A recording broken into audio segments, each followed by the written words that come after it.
road has been Ford. And now, Ford proudly presents the most exciting Ford of a lifetime, the Starliner.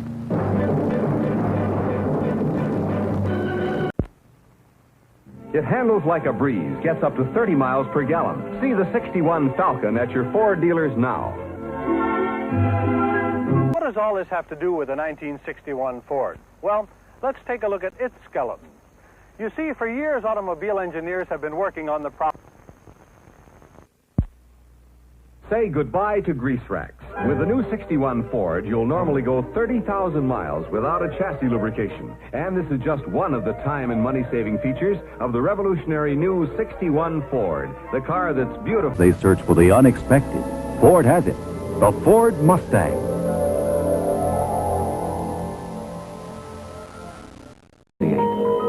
With sleek European styling, concealed headlamps, sequential turn signals, deep padded bucket seats,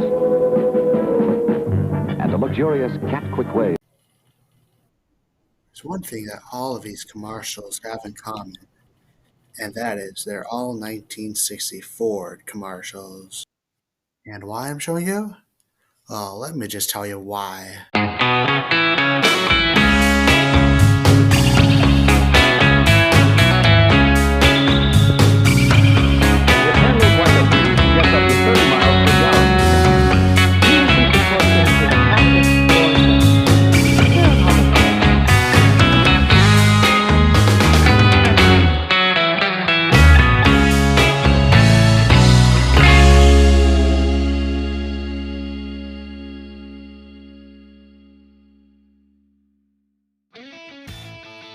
It all started in 1960 when Ford made the 1960 one-year only body style Ford Starliner. This is on the platform, the Galaxie platform, that consists the Galaxie Fairline, the Sunliner, the Wagon, and the Edsel. And from the 292 white block to a 390 FE engine, or you can get a very rare 292 FE engine. The 292 Y Black came with 170 horsepower, while the 352 FE engine came with 360 horsepower. The 352 FE engine was the first ever Ford engine to produce more horsepower than that rating number that it shows. Here's a couple of the transmissions options. You could get a Ford-O-Matic or a 3-on-a-tree with overdrive. Well, it's your choice, guys. If you would have got the 252 FE engine, you would have got to 0 to 60 in 6.7 seconds. That's quite a lot for 1960. They did make a Starliner in 1961, but to me, it wasn't as pretty or elegant as aerodynamic. I don't know what came with it, but some of the options for the 60 Starliner was dual antennas. You can have a tissue box, power seats, power windows, and yeah. Now out of 1960 into 1963. This is the year of the 1963 Galaxie, when cool and all, but not as cool as the 1960. This is a mean green fighting machine. Well, you could get a red or whatever, but green. The 1963 Ford Galaxie, the highest trim being the F500 XL.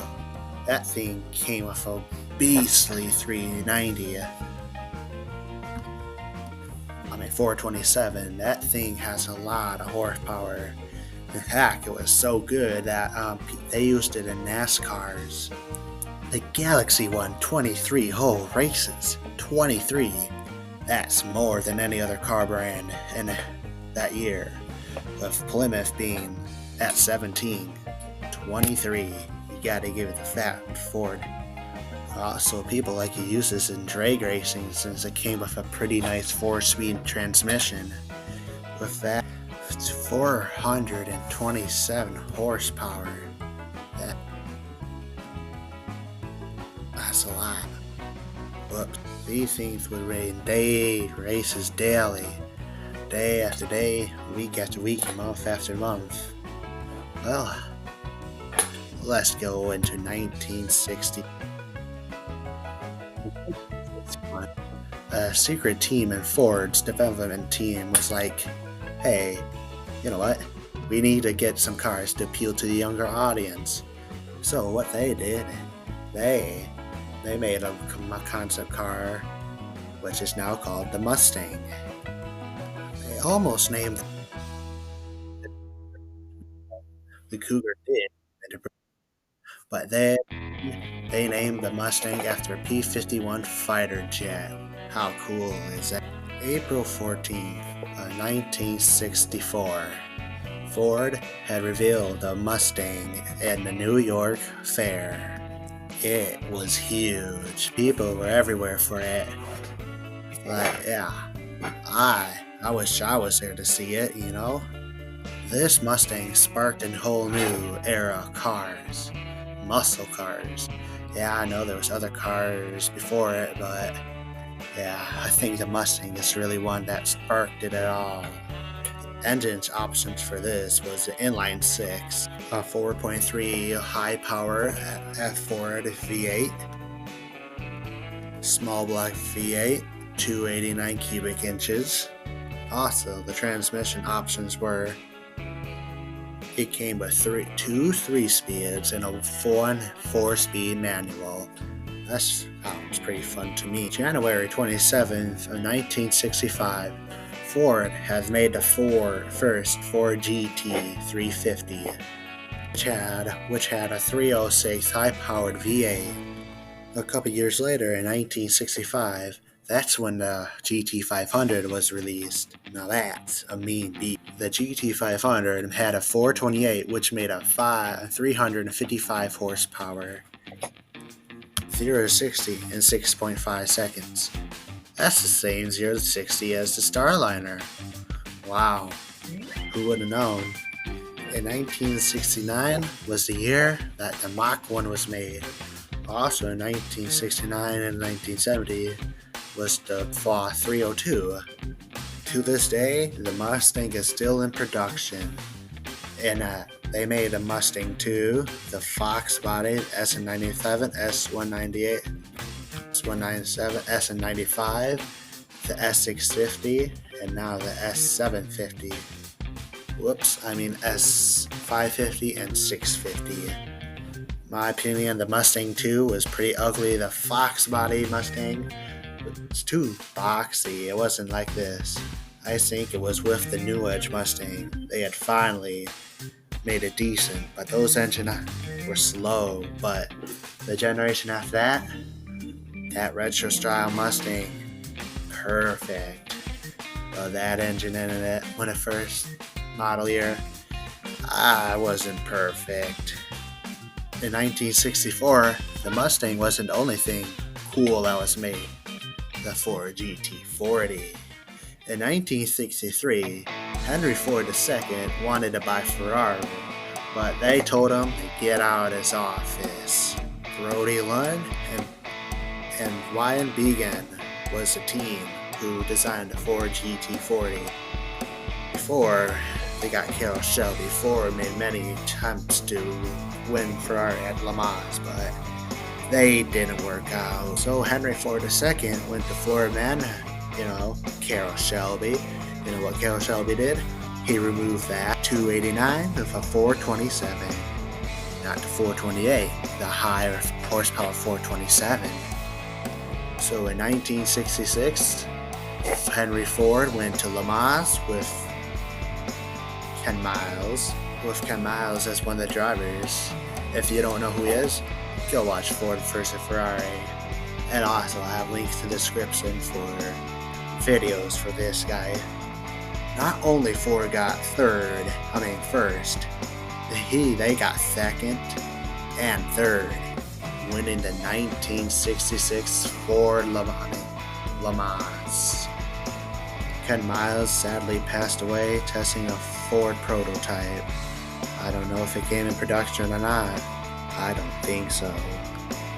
I bet these Ford GT40s are very high price now. Geez, if I were to get one, I'll probably have to sell my body, like all my limbs. The Ford GT40 had a 4-year winning streak. The Mark II in 66, the Mark III in 67, and the Mark I in 68 and 69. Wow, beat that, Ferrari. Maybe you should have just let Ford win and buy you the 68 Ford Torino. Not exciting as the Ford GT40, but I think it's still pretty cool. 68 was the first year for the Torino. This vehicle is a monster and a beast. People are scared to race against them because what's in it is a 427. I think it's the same one as the Ford GT and a 4-speed transmission. 0 to 60 in 6 seconds. People use these cars and also in NASCAR. One guy you might know is David Pearson's, number 17. David Pearson's won 17 whole races, which his race career began in 1968. It had blown up fast. Yeah, he did win 15 races in 66, but 68, he won 16. In 76, he won his one and only personal Daytona 500. David Pearson's retired in 1989. What a legend he is. Rock on. That's enough time I have for today, guys. So that's why I love 1960 the most. No other year. Well, I love them, but not as much as 1960.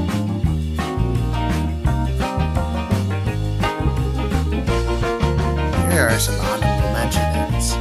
Yeah, I know a guy that's working